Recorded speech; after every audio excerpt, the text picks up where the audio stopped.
अगर इंसान को अपने सपने सच करना है तो पहले उन सपनों को उसे देखना होगा। नमस्कार, मैं अविनाश विश्वास स्वागत करता हूं आपका अपने चैनल मैथ्स माउंट में। और आज मैं उपस्थित हूं डिस्काउंट का भाग 3 के साथ में। तो चलिए कुछ नया प्रश्न देखते हैं। ये मेरा डिस्काउंट का आज तीसरा भाग है। तो तीसरा भाग में हम प्रश्न लेकर के आए हुए हैं कि एक वस्तु का अंकित मूल्य उसके क्रय मूल्य से 20% बढ़ाकर रखा गया है। यदि उसे 25% की छूट पर बेचा जाए तो कितने प्रतिशत लाभ या हानि होगा। ठीक है, इस प्रश्न में जो अंकित मूल्य मेरा है क्रय मूल्य से 20% बढ़ाकर रखा जाता है। इस तरह के प्रश्न में हमको दिया हुआ होता है कि अंकित मूल्य जो है ना क्रय मूल्य से बढ़ा करके दिया जाता है। अंकित मूल्य पता नहीं है कि अंकित मूल्य है कितना। हमको क्रय मूल्य मान लीजिए कि अगर क्रय मूल्य 100 रुपया है, क्रय मूल्य 100 रुपया, तो अंकित मूल्य जो है ना इसका 20% बढ़ाकर रखा जाता है, अर्थात 120 रुपया रखा जाता है। कौन रखा जाता है? 120 रुपया अंकित मूल्य रखा जाता है। अगर क्रय मूल्य 100 रुपया है तो अंकित मूल्य 120 रुपया। ऐसा इस प्रश्न में बताया जा रहा है कि अंकित मूल्य उसके क्रय मूल्य से 20% बढ़ाकर रखा जाता है। यदि 25% की छूट पर बेचा जाए तो कितने प्रतिशत लाभ या हानि होगा। ठीक है, जब 120% कर दिया गया तो उसपे 25% का छूट दिया जाता है। 25% का जब छूट दिया जाता है तो सामान को जब छूट दिया गया तो सामान बेच दिया जाता है। अब छूट देने के बाद सामान को बेचा जाता है तो पूछा जा रहा है हमसे कि कितने प्रतिशत का लाभ या हानि हुआ। ठीक है, तो इसका एक सूत्र है, उसको हम ध्यान में रखेंगे। देखिए कैसे बनेगा।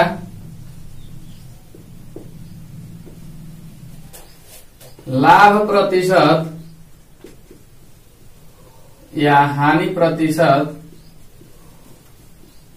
बराबर एक सूत्र होता है अधिक प्रतिशत माइनस छूट प्रतिशत और माइनस अधिक प्रतिशत और गुना में छूट प्रतिशत और बट्टा में 100। ठीक है, इस पर ही हम लोग बना लेंगे। इससे देखिए एक जब हम प्रतिशत पढ़ रहे थे तो उसमें एक ट्रिक हुआ करता था, x प्लस वाई और प्लस x इंटू वाई और बटा में 100। यदि ये प्लस के लिए था, दोनों में यदि लाभ होता था तो इस तरह का अप्लाई करते थे। अगर एक में लाभ और एक में हानि होता था तो उसके लिए x माइनस वाई और माइनस x इंटू वाई बटा में 100, ये फॉर्मूला का हम यूज करते थे। यही फॉर्मूला इसमें भी है। देखिए एक तरफ जो है ना ये बढ़ाया जा रहा है, 20% बढ़ाया जा रहा है। ठीक है, तो ये प्लस में हो गया और 25% यहाँ छूट दिया जा रहा है अर्थात घटाया जा रहा है, तो ये माइनस में हो गया। तो वही फॉर्मूला पे ये बना हुआ है। ये जो फॉर्मूला है इसी पे है। x माइनस वाई, देखिए अधिक को x मान ली है और छूट को y मान ली है, तो x minus Y minus x into Y बटा में 100। तो इसी पे हम लोग बना लेंगे। अब चलिए अधिक प्रतिशत मेरा कौन सा है? 20% है, तो 20। अच्छा, छूट प्रतिशत कितना है? 25 का, माइनस 25 और माइनस में अधिक प्रतिशत अर्थात 20 और छूट प्रतिशत अर्थात 25, गुना करना है दोनों का और नीचे में 100। इससे इसको काटिए 4 बार में, इससे इसको काटिए 5 बार में, और यहां से देखिए 20 में से 25 जाएगा तो क्या हो जाएगा? -5, और ये जो बच रहा है ये भी -5 बराबर में क्या? -10, अर्थात मेरा 10% का हानि हो रहा है। यदि माइनस में आ गया तो ये क्या हो गया? हानि हो गया।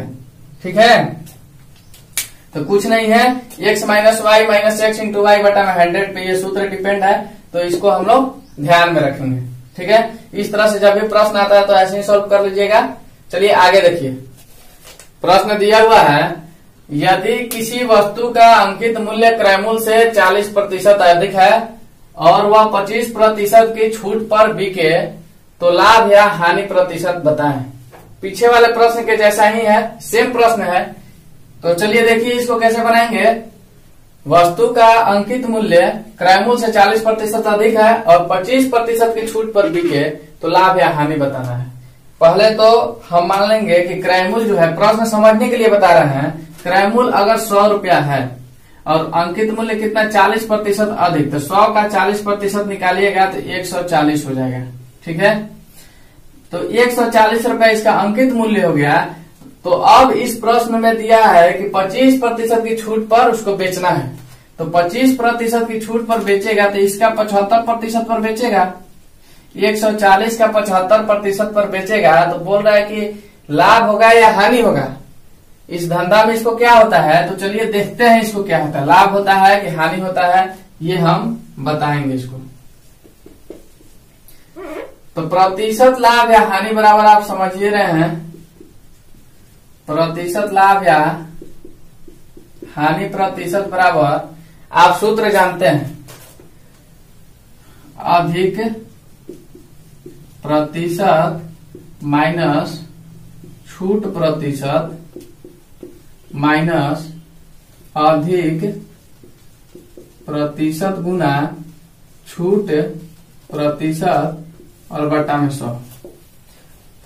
प्रतिशत लाभ या हानि बराबर अधिक प्रतिशत माइनस छूट प्रतिशत माइनस अधिक प्रतिशत गुना छूट प्रतिशत बटा में 100। ठीक है, ये x minus Y minus X into Y बटा में 100। ठीक है, इसी पर ये भी है। तो इसको देखिए हल कर लेते हैं। इसमें अधिक प्रतिशत कितना दिया हुआ है, 40 दिया हुआ है। चलिए 40 लिख लीजिए, और माइनस का माइनस, और छूट प्रतिशत 25 लिख लिए, और फिर से माइनस, और अधिक प्रतिशत गुना छूट प्रतिशत अर्थात 40% गुना 25%, 40 गुना 25 और बट्टा में क्या 100, 25 चौका 100 और 4 दहा में 40, 10 बार में ये कट रहा है। अब इधर क्या हो गया कि 40 में से 25 को घटा लीजिए तो 15 आ जाएगा, और इधर कितना बचा हुआ है 10, तो क्या हो गया 5%। अब देखिए ये प्लस में आया है तो क्या हो गया 5% का लाभ हो जाएगा। ये आंसर हो गया।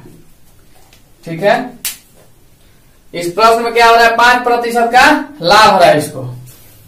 चलिए प्रश्न देखते हैं, ये कुछ थोड़ा सा अलग प्रश्न है।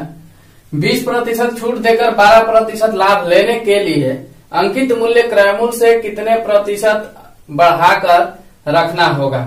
अच्छा, इससे पहले जो हम प्रश्न देख रहे थे, तो हम लोग 2 प्रश्न पढ़े इस प्रश्न से पहले, उसमें हमको दिया हुआ होता था कि अंकित मूल्य जो है, अंकित मूल्य क्रयमूल्य से 20% बढ़ाकर दिया गया, ऐसा हमको पिछले प्रश्न में दिया हुआ था। लेकिन यहाँ पे अंकित मूल्य के बारे में नहीं बताया जा रहा कि कितना प्रतिशत बढ़ा करके दिया जा रहा है। ठीक है, क्रयमूल्य से पिछला प्रश्न में क्या था कि अंकित मूल्य जो था ना, क्रयमूल्य से 20% अधिक है, अर्थात 120 रुपया है। क्रयमूल्य 100 रुपया हुआ करता था और 20% अधिक अंकित मूल्य हुआ करता था, ऐसा प्रश्न में क्लियर बताया जा रहा था। लेकिन इस प्रश्न में हमको ऐसा नहीं दिया जा रहा है कि क्रयमूल्य से कितना प्रतिशत अधिक अंकित मूल्य दिया जा रहा है, ऐसा नहीं। वही तो हमको ज्ञात करना है कि कितना प्रतिशत बढ़ाकर रखना होगा। अच्छा, इसमें दिया क्या क्या है, इसमें दिया 20% छूट आपको दिया जाता है, छूट दिया है, और कितना प्रतिशत लाभ चाहिए इसको वो चीज दिया हुआ है, जैसे 12% लाभ लेने के लिए। ठीक है, तो इसके लिए क्या होता है कि इसके लिए एक सूत्र होता है, उसको देखिएगा, इसके माध्यम से हम इसको बना लेंगे। वो सूत्र है प्रतिशत अधिकता बराबर, मेरा सूत्र होता है प्रतिशत लाभ और प्लस में प्रतिशत छूट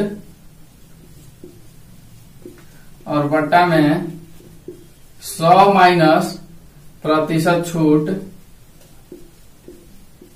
और गुना में 100। यही मेरा सूत्र होता है जिस पर हम इस प्रश्न को हल कर लेंगे। अब देख लीजिए, प्रतिशत लाभ प्लस प्रतिशत छूट और बट्टा में 100 माइनस प्रतिशत छूट और गुना में 100। ठीक है, इससे हमको पता चल जाएगा कि कितना प्रतिशत अधिक हमको अंकित मूल्य रखना होगा। क्रयमूल्य से कितना प्रतिशत अधिक अंकित मूल्य आएगा, तो चलिए देखते हैं। प्रतिशत लाभ कितना दिया हुआ है, तो 12% का लाभ इसको चाहिए, तो 12 लिख लीजिए, और कितना प्रतिशत का छूट है, तो 20% का 20 भी लिख लिए, और बट्टा में 100 माइनस 20 कर लीजिए, और गुना में 100। ऊपर में कितना हो गया 32 हो गया, नीचे में क्या 80 हो गया, और गुना में 100। इसको काटिए, 20 5 100, 20 चौका 80, 4 8 32, 8 बार में, अर्थात 40% का 40% मेरा आया। ठीक है, अब क्या है 40% क्रयमूल्य से अधिक अंकित मूल्य रखना होगा हमको। कितना रखना होगा 40%, यही मेरा आंसर है। हमसे पूछा क्या गया है कि अंकित मूल्य क्रयमूल्य से कितने प्रतिशत बढ़ाकर रखना होगा। तो अंकित मूल्य क्रयमूल्य से हमको 40% अधिक बढ़ाकर रखना होगा। ठीक है, तो यही मेरा 40% आंसर है। इस पे बना लिए हैं। देखिए बिल्कुल आसान है, थोड़ा सा समझिएगा, आपको समझ में आ जाएगा। हमको ज्ञात क्या करना था, प्रतिशत अधिकता ज्ञात करना था। और प्रतिशत अधिकता के लिए मेरा सूत्र होता है प्रतिशत लाभ प्लस प्रतिशत छूट और बटा में 100 माइनस प्रतिशत छूट और गुना में 100। इस पे हम बैठा लिए हैं, इसको सोल्व किए हैं तो 40% आ गया और प्रतिशत अधिकता बराबर 40% आया है। तो हमको पता चल गया कि क्रयमूल्य से 40% अधिक अंकित मूल्य हमको रखना होगा, तब जाकर के 20% के छूट देने के बाद भी 12% का लाभ इसको मिल जाएगा। ठीक है, चलिए आगे देखिए। सेम प्रश्न है, पीछे वाले पर ही आधारित है। तो प्रश्न दिया हुआ है, कोई वस्तु 35% छूट देकर भी 17% लाभ पर बेची गई। वस्तु का अंकित मूल्य क्रयमूल्य से कितने प्रतिशत अधिक है। ऐसा ही प्रश्न पीछे हम बनाए, इससे पहले वाला प्रश्न भी ऐसा ही था। हमको ज्ञात क्या करना था, क्रयमूल्य से कितने प्रतिशत अधिक अंकित मूल्य होगा। ठीक है, तो प्रतिशत अधिकता बराबर हम ज्ञात कर लेंगे क्रयमूल्य से अंकित मूल्य का अधिकता। ठीक है, तो चलिए प्रतिशत अधिकता बराबर मेरा ट्रिक है कि प्रतिशत लाभ प्लस प्रतिशत छूट और बटा में 100 माइनस प्रतिशत छूट और गुना में 100। यही ट्रिक है। अब देख लेंगे कि प्रतिशत लाभ कितना दिया हुआ है। अब 17% लाभ पर बेची गई है तो 17% हो गया और छूट कितना दिया जा रहा है, 35% छूट देकर 35 लिख लिए और बट्टा में 100 माइनस 35 और गुना में क्या 100। हल कर लेंगे इसको, 17 और 35 को जोड़ लीजिए, 7 5 12, 3 1 4 और 1 5 हो गया और बट्टा में क्या, ये 100 में से 35 जाएगा तो 65 और गुना में 100। अब 13 चौका 52 और 13 5 65 और 5 से इसको काट लीजिए 20 बार में, अर्थात 4 गुना 20 बराबर 80%। 80% मेरा क्या आ गया है, क्रयमूल्य से अंकित मूल्य जो है 80% अधिक अंकित किया गया है, अधिक होगा। ठीक है, तो यही मेरा आंसर हो गया 80%। क्रयमूल्य से प्रश्न पकड़िए कि अंकित मूल्य क्रयमूल्य से कितने प्रतिशत अधिक होगा। तो जो अंकित मूल्य होगा, अंकित मूल्य क्रयमूल्य से 80% अधिक होगा। कितना प्रतिशत, 80%। क्रयमूल्य से अंकित मूल्य 80% अधिक हो गया है। ठीक है, अब ये जो छोटा छोटा हम ये 2 टाइप का प्रश्न बताए हैं आपको, जिसमें 4 प्रश्न बताए हुए हैं। एक ट्रिक पे 2 प्रश्न मैंने बताया, जैसे इस ट्रिक पे मैंने 2 प्रश्न बताया और इससे पीछे वाले ट्रिक पर भी मैंने 2 प्रश्न बताया। तो इस ट्रिक को ध्यान में रखना है, उसके बाद में ये आसानी से बन जाएगा। ये कुछ बहुत बड़ी चीज नहीं है। ठीक है, उम्मीद करते हैं कि आपको ये मेरा बताया हुआ समझ में आ रहा होगा। इसी तरह से थोड़ा थोड़ा करके सीखते रहिए, समझते रहिए और मैथ के अमाउंट पर आगे बढ़ते रहिए। तो दीजिए मुझे इजाजत, मिलते हैं कल अगले वीडियो के साथ में। तब तक के लिए धन्यवाद। और हाँ, लाइक सब्सक्राइब और शेयर करना मत भूलिएगा। अगर आपको समझ में आता है तो लाइक सब्सक्राइब और शेयर करते रहिएगा। मैं हर वीडियो से पहले 2 लाइन कुछ बोलता हूँ, वो आपके अंदर जुनून को जगाने के लिए, आपके अंदर हौसला को बढ़ाने के लिए ये चीजें मैं बोलता हूँ। ठीक है, अगर आपको अच्छी लगती है तो कमेंट करके बताइएगा। जी धन्यवाद।